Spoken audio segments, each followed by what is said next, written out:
आचार्य जी। आचार्य जी, रक्षाबंधन का त्योहार है और देश भर से और रिसेंटली अभी कोलकाता से खासकर जो अभी न्यूज़ आई उस लड़की के साथ हुआ या देश भर में ही लड़कियों के साथ जो चल रहा होता है उससे देश की लड़कियों की रक्षा तो हो नहीं रही है और हम उन्हीं से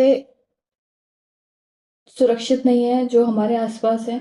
हम ऐसी जगहों पे जा भी नहीं पा रहे हैं जहाँ हमें जाना चाहिए और तब भी हम सुरक्षित तो महसूस करते नहीं हैं। तो हम किससे अपनी रक्षा करेंगे? ऐसे माहौल में हमारी रक्षा तो नहीं हो रही है बल्कि हम असुरक्षित और महसूस कर रहे हैं। इस त्योहार को जो हम हर साल मना रहे होते हैं, रक्षाबंधन कहते ही हैं कि लड़कियों की रक्षा कर रहे हैं भाई, लेकिन ये किस तरीके के भाई हैं? हमारी सुरक्षा तो नहीं हो रही है। इस पे आपका क्या कहना है कि हम किस तरीके से इस त्योहार को मनाएँ और किस तरीके से इन चीज़ों को देखें? देखो, भाई रक्षा तो करते हैं, पारंपरिक बात है। जिस हद तक भी एक ये कर्तव्य सा है कि बहन राखी बांधती है, भाई कहता है रक्षा करूँगा, तो वो सब होता है। बात उसमें ये है कि हर भाई ये कह रहा है ना कि मैं अपनी बहन की रक्षा करूँगा, तो अपनी बहन की रक्षा तो करूँगा, लेकिन जो बाकी सब लड़कियां हैं, महिलाएं हैं, उनका क्या? हुँ? लड़कियों पर जो हमले होते हैं, अब वो हमले उनके भाई तो कर नहीं रहे। कुछ एक अपवादों को छोड़ दो,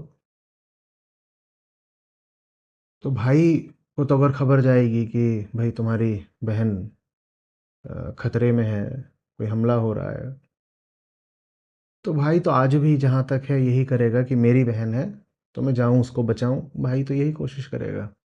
फिर कह रहा हूँ कुछ एक्सेप्शंस को, अपवादों को छोड़ दो, तो ये तो होगा। लेकिन ये सिर्फ अपनी बहन के लिए किया जाएगा ना, तो रक्षा तो करनी है, पर अपनी बहन की करनी है। और जिन लड़कियों पर हमला हो रहा है, जिनके द्वारा हमले करे जा रहे हैं, वो भी किसी न किसी के भाई हैं। तो वो जो भाई है, वो क्या बोल रहा है? बिल्कुल जो समाज का यथार्थ है वो समझो। भाई बोल रहा है अपनी बहन की तो रक्षा करूँगा, जितना भी हो सका, अपनी बहन की तो रक्षा करूँगा, और दूसरे की बहन की रक्षा करना मेरा दायित्व तो नहीं है। बल्कि दूसरे की बहन पर जो हमला हो रहा है, वो भी किसी के भाई द्वारा ही किया जा रहा है। तो जो हमला कर रहा है किसी लड़की पर, वो किसी और लड़की का भाई है। जो एक लड़की पर हमला कर रहा है, वो किसी और लड़की का भाई है। और वो भाई अपनी बहन से, जो उसकी अपनी परिवार की बहन होगी, रिश्ते की बहन होगी, ये भाई जो किसी लड़की पर हमला कर रहा है, वो राखी पर अपनी बहन से बोलेगा तेरी तो मैं रक्षा करूँगा, तेरी रक्षा करूँगा, किसी और पे हमला करूँगा। अपनी बहन की रक्षा करूँगा, किसी और की बहन पर हमला करूँगा। तो हमला सिर्फ यही नहीं होता है कि आपने जा कर के शरीर से ही हमला कर दिया। नज़रों से भी हमला होता है, मन से भी हमला होता है, ज़ुबान से भी हमला होता है, रवैये से, रुख से, एटीट्यूड से भी हमला होता है। तो अपनी बहन को तो जो मुझे लगता है कि सुरक्षा देनी चाहिए, वो तो मैं दे दूँगा। भले ही वो सुरक्षा भी कई बार बहन के लिए गड़बड़ हो जाती है, बहन के लिए वो एक कैद बन जाती है, बहन के लिए आफ़त बन जाती है, वो सब भी होता है। पर अभी हम उसकी बात नहीं कर रहे। हम ये मान के चल रहे हैं कि भाई का अपनी बहन के लिए तो रुख अच्छा ही होता है, सद्भावना होती है। लेकिन फिर ये कौन लोग हैं, इस बात पर विचार होना चाहिए। ये कौन लोग हैं जो लड़कियों पे हमले करते हैं? ये भी किसी और के भाई हैं। सारी समस्या यहाँ पर आ जाती है। अगर मुझे रक्षा करनी भी है, तो किसकी करनी है? सिर्फ़ मात्र अपनी निजी बहन की करनी है। यहीं पे आ जाती है बात सारी। फिर उसी को तुम आगे अगर बढ़ाओ, तो मेरा बच्चा साफ-सुथरा रहना चाहिए, मेरे बच्चे को अच्छा खाना मिलना चाहिए, मेरे बच्चे को अच्छा भविष्य मिलना चाहिए। अब माँ-बाप भलाई तो चाहते हैं बच्चे की, लेकिन सिर्फ़ अपने बच्चे की। और क्या यही बात संसार के सारे दुःख का कारण नहीं है? कि हर आदमी भलाई चाहता है, बस अपनों की भलाई चाहता है। साफ सुथरा रहे घर, किसका? मेरा। मेरा घर साफ सुथरा रहे, और इस चक्कर में कई बार हम अपना जो घर का कचरा है वो किसी और के घर के सामने डाल देते हैं, सड़क पर डाल देते हैं, कोई खाली जगह पड़ी है सार्वजनिक, वहां डाल देते हैं। हम्म तो हम लोग एक दृष्टि से देखा जाए तो बुरे नहीं होते। हम भलाई चाहते हैं, हमारे बच्चे की भलाई हो जाए, हमारे घर की भलाई हो जाए, हमारी बहन की भलाई हो जाए, हमारे भाई की भलाई हो जाए, पर बस जो हमारा है उसकी भलाई हो जाए। और जब आप सिर्फ उसकी भलाई चाहते हो जो आपका अपना है, तो इस प्रक्रिया में दूसरों की बहुत बुराई हो जाती है। अगर हम ये बात नहीं समझेंगे तो एक के बाद एक, साल दर साल रक्षाबंधन आते जाएंगे, और ये सवाल हमारे सामने सुरसा मुख की तरह खड़ा रहेगा कि भारत एक अनूठा देश है जहां बहनों की रक्षा का व्रत लिया जाता है, तो भारत में लड़कियों का इतना शोषण क्यों, दमन क्यों? अब अमेरिका में तो नहीं राखी बांधी जाती, लेकिन वहां पर महिलाएं, लड़कियां यहाँ से ज़्यादा आज़ाद भी हैं, सुशिक्षित भी हैं, और एम्पावर्ड भी हैं। भारत में हम कहते हैं कि हमें अपनी बहनों को हम कन्या पूजते हैं भारत में। अमेरिका में तो कन्या नहीं पूजते, लेकिन वो हमसे, बहुत सारे विकसित देश हैं, मात्र अमेरिका की नहीं बात है, जहाँ पर महिलाएं संसद में एक बड़ी संख्या में पहुँचती हैं। वो बोर्ड रूम्स में, कॉरपोरेट पदों पर बड़ी संख्या में बैठी होती हैं, और हर तरीके से वो सशक्त होती हैं, एम्पावर्ड होती हैं। और भारत में हमने बहन को इतना ऊंचा स्थान दिया, लेकिन फिर भी भारत में बहनों की दुर्दशा है। तो वही समझना पड़ेगा, हम बहन को तो ऊंचा मानते हैं, लेकिन सिर्फ अपनी बहन को। हमारी माँ ममता से तो भरी होती है, पर सिर्फ अपने बच्चे के लिए।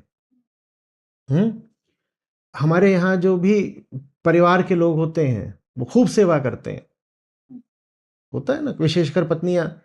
वो तो हम कहते हैं देखो ये तो सेवा की मूर्ति है, कितनी सेवा कर रही है, लेकिन सिर्फ अपने परिवार की। बात समझ रहे हैं? और ये जो अपनापन है ना, ये लोक धर्म में, लोक संस्कृति में बड़ी अच्छी चीज मानी जाती है। मेरा बच्चा, मेरा भाई, मेरी बहन, मेरा घर, मेरा मोहल्ला। लेकिन विजडम में, ज्ञान में, इसको अच्छा नहीं माना जाता। इसको बोलते हैं ममत्व। मेरा माने ममत्व, ममता, मेरा। अब ममता जो है कि मेरा है, मम माने मेरा, संस्कृत में मम माने मेरा।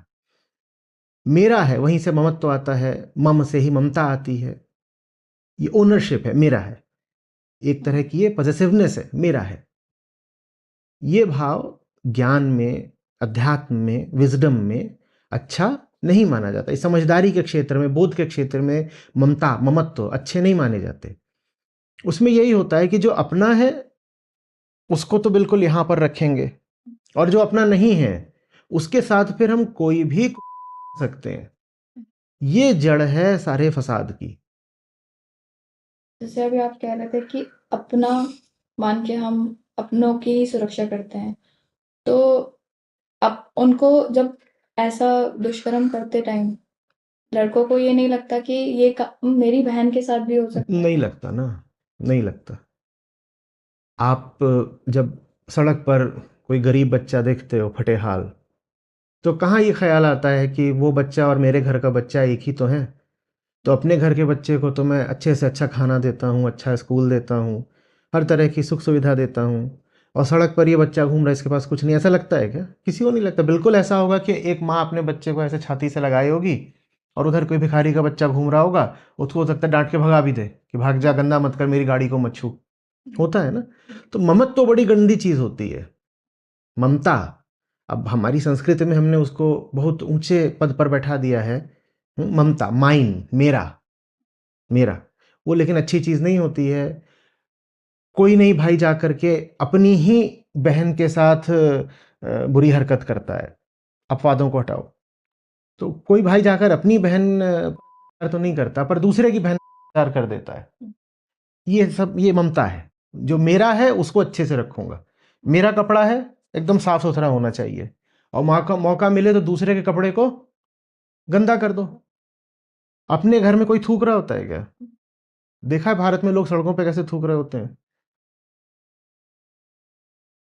सरकारी अस्पताल वगैरह में चले जाओ और वहाँ दीवारों पर देखो, सफ़ेद अगर दीवार होगी तो उस पर हर तरह की लाल पीली चित्रकारी कर देते हैं पान गुटखा खाने वाले, क्योंकि अपने घर की दीवार नहीं है ना। जैसे अपने घर की दीवार नहीं तो उसके साथ बिल्कुल घिनौना काम कर दिया, वैसे ही अपनी बहन नहीं तो उसके साथ कोई घिनौना काम कर दिया। ये हमारी संस्कृति में एक कमजोरी है, हमें इसे ठीक करना पड़ेगा। हम बहुत अच्छे लोग हैं पर अपनों के लिए। अभी आपने संस्कृति, लोक धर्म और आज़ादी की बात की। कई बार मैंने देखा है कि भाई होते हैं, बहुत ज़्यादा पॉसेसिव हो जाते हैं, बहुत ज़्यादा इनसिक्योर फ़ील करते हैं जब हम कहीं वर्क प्लेस पे जाते हैं या कहीं काम करते हैं या फिर अपने घर से ही रात को 10 बजे के बाद बाहर जा रहे हैं, तो वो इतना इनसिक्योर मतलब ऐसा लगता है उन्हें कि बाहर अकेले मत जाओ, या ये बल्कि उल्टा उल्टा हमें बाउंड ही करता है, इसमें आज़ादी तो कहीं तो देते ही नहीं। वो नहीं देते क्योंकि उनको पता है कि बाहर किसी दूसरी लड़की का भाई उनकी बहन के लिए घात लगाए बैठा है, हमला कर सकता है, शिकार कर सकता है। समझी? मैं एक भाई हूं, तुम बहन मेरी, तुम बाहर जा रही हो तो मुझे अंदाजा है कि कोई और किसी और लड़की का भाई तुम पर बदनीयती से हमला कर सकता है। मुझे अंदाजा क्यों है? क्योंकि मैं भी वैसा ही हूं। मैं भी अपनी बहन की तो सुरक्षा करता हूं और दूसरों की बहनों के साथ छेड़खानी करता हूं। खुली छेड़खानी नहीं करता, तो भी मानसिक तल पर मैं उनके प्रति कुछ ना कुछ उल्टा पुल्टा विचार रखता हूं। तो ये जो बात है ना कि रक्षा करनी है बस अपनों की, और अपने पराये की एक हमें एक विभाजन रेखा खींच कर रखनी है, ये बड़ी गड़बड़ चीज है। जब तक हम सिर्फ अपनों के लिए अच्छे रहेंगे हम बहुत बुरे रहेंगे। बुरा आदमी कौन है? वो नहीं जो सबके लिए बुरा है, जो सिर्फ अपनों के लिए अच्छा है वही बुरा आदमी है। अच्छा आदमी कौन है? जो जितना अपनों के लिए अच्छा है लगभग उतना ही दूसरों के लिए भी अच्छा है। पर अगर हम इस तरीके की बातें अपने समाज में, जैसे आपने कहा लोक संस्कृति में करते हैं, तो उल्टा ही लेते हैं उसका मतलब। जैसे आपने कहा कि सबके लिए अच्छा होगा, लेकिन वो उल्टा ही समझते हैं घर वाले कि ये कैसी बात हो गई कि अगर हम तुम्हें रोक रहे हैं बाहर जाने के लिए तो उसके पीछे। क्योंकि हम चाहते हैं कि व्यवस्था जैसी चल रही है चले ना। सबको ये लगता है कि मैं अपना घर बचा लूंगा तो मेरा काम चल जाएगा, नहीं तुम्हारा घर बचाने से तुम्हारा काम नहीं चलेगा। तुम अपना घर बचा रहे हो और इस प्रक्रिया में दूसरे के घर में आग लगा रहे हो, तो कैसे काम चल जाएगा? लोग कहेंगे नहीं साहब हम दूसरे घर में आग लगाने नहीं जाते। आप दूसरे घर में आग लगाने नहीं जाते, पर जब वहां आग लगती है तो बुझाने भी नहीं जाते। और किसी के घर में आग लगी हो और आप बुझाने ना जा रहे हो तो उसमें और आग लगाने में बहुत अंतर है नहीं। हम्म? तो ये हमें बदलाव लाना पड़ेगा अपनी सोच में। रक्षा हर उस व्यक्ति की होनी चाहिए जो कमजोर है, चाहे वो अपने घर का हो चाहे कहीं और का हो। न्याय सबको मिलना चाहिए। और जब मैं व्यक्ति कह रहा हूं तो उसमें मैं सिर्फ इंसान मनुष्य नहीं कह रहा हूं। मैं कह रहा हूं देखो सचमुच कौन है आज जिसे रक्षा की जरूरत है, उसकी रक्षा करो ना। जो भी कोई कमजोर है अगर उसकी रक्षा नहीं करोगे तो तुम्हारे अपने घर की रक्षा भी नहीं हो पाएगी। बात दिस वर्सेस दैट, मेरा बनाम पराया की भी नहीं है कि मैं अपना बचा लूं और पराये को नहीं बचाऊंगा। जिसको तुम पराया कहते हो अगर उसको नहीं बचाओगे तो अपनों को भी नहीं बचा पाओगे। दोनों साथ। तुम ये सोचते हो मैं अपना जो घर है आलीशान बना लूं और उसकी गंदगी दुनिया में डलती रहे तो तुम्हारा घर भी बहुत चलेगा नहीं।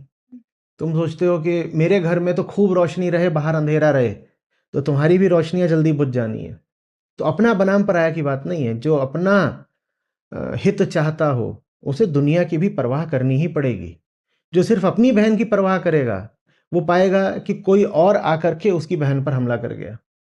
तुम्हें अपनी बहन की परवाह करनी है तो दुनिया की और लड़कियों की भी थोड़ी चिंता कर लो। और ये बात कोई एक पक्षीय नहीं है। लड़कियां आज पहले से बेहतर स्थिति में हैं कई मामलों में। कई तरह के उसको उनको सामाजिक अधिकार मिल गए हैं। पिछले 75-80 साल में संवैधानिक अधिकार मिले हुए हैं। आर्थिक तल पर भी उन्होंने प्रगति करी है, भारत की बात कर रहा हूँ। तो ये बात लड़कियों पर भी लागू होती है। तुम्हें भी रक्षा करनी है, क्योंकि आज तुम्हारे पास भी ताकत है तो तुम भी रक्षा कर सकती हो। लेकिन रक्षा बस उसकी मत करो कि मेरा अपना कोई है तो उसकी रक्षा करूंगी, या मेरा मेरा अपना संसार है, मेरे अपने स्वार्थ है, या मेरा अपना बच्चा है तो मुझे बस उसकी रक्षा करनी है। दुनिया में जो कोई भी दिखाई दे कि व्यर्थ दुख पा रहा है, उसके साथ नाइंसाफी हो रही है, उसके पक्ष में खड़े होना सीखो, कुछ करना सीखो, कुछ बोलना सीखो। यही असली रक्षा बंधन का अर्थ है। आपका सभी के लिए क्या संदेश होगा रक्षाबंधन पर? दो बातें देखो, पहली तो ये कि अपने बनाम पराये का भेद थोड़ा कम करो, ठीक है? अगर अपनी बहन की रक्षा चाहते हो तो ज़रा बाहर भी निकलो और दुनिया में जो भी कोई लड़का लड़की छोटा बड़ा किसी भी वो जगह से हो, किसी धारा से हो, उसको सहायता देना सीखो। जो सचमुच सहायता का अधिकारी है उसको सहायता देने से अपनी ही ताकत बढ़ती है। तो एक तो बात ये हो गई। और दूसरा, इस समय पर सबसे ज़्यादा जिसको रक्षा की ज़रूरत है वो पता है क्या है? हमारी पृथ्वी। सबसे ज़्यादा ये जो जिसको हम माँ कहते हैं ना, ये माँ पुकार रही है रक्षा के लिए, इसकी रक्षा करो।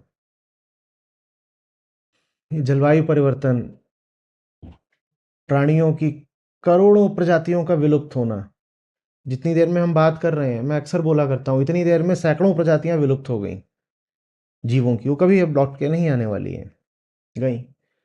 तो इनको रक्षा दो, इनको रक्षा दो। तो पहली बात तो सिर्फ अपनी बहन की मत सोचो, और दूसरी बात, रक्षा शब्द को व्यापक अर्थ दो। ये पूरी पृथ्वी, पूरी प्रकृति ही मांग रही है कि इसको रक्षा दी जाए। दोहराऊंगा वो जो बात करी थी। बुरा आदमी वो नहीं है जो सिर्फ जो जो जो सबके लिए बुरा है। दोहरा रहा हूं, बुरा आदमी वो नहीं है जो सबके लिए बुरा है। अपनों के लिए तो सब अच्छे होते हैं, जो सिर्फ अपनों के लिए अच्छा है वही बुरा आदमी है। और अपनों के लिए ही अच्छाई करने के लिए दुनिया भर की बुराइयां की जाती हैं। आप किसी बहुत भ्रष्ट आदमी से मिलोगे, उससे पूछोगे कि तुम इतना भ्रष्टाचार क्यों करते हो, लोगों का खून क्यों चूसते हो, तो कहेगा ताकि मैं अपने परिवार को सुख दे सकूं। जो सिर्फ अपनों को सुख देना चाहता है वो पूरी दुनिया को दुख देता है। तो ये सीमा थोड़ी सी मिटानी पड़ेगी, अपने और पराये की। नहीं तो बिल्कुल ऐसा होगा, आप जेलों में चले जाइए वगैरह के आरोप में, या महिलाओं की प्रताड़ना के आरोप में जो लोग बंद हों, उनसे आप मिलिए तो कहेंगे हाँ रक्षाबंधन है, हम भी मनाते हैं रक्षाबंधन, हमारी प्यारी बहना। जो लोग महिलाओं पर करके ही जेल पहुंचे हैं, वो भी कहेंगे हाँ हमारी बहन बहुत प्यारी है और हम भी रक्षाबंधन मनाते हैं। अब देख रहे हो ना कि सारी गड़बड़ कहां से आती है? मैं, मेरा अहंकार, मेरा अपना स्वार्थ, ममता, मेरा है, मैं और मेरा, मैं और मेरा। जो मैं और मेरा का खेल है, यही दुनिया के सब दुखों का कारण है।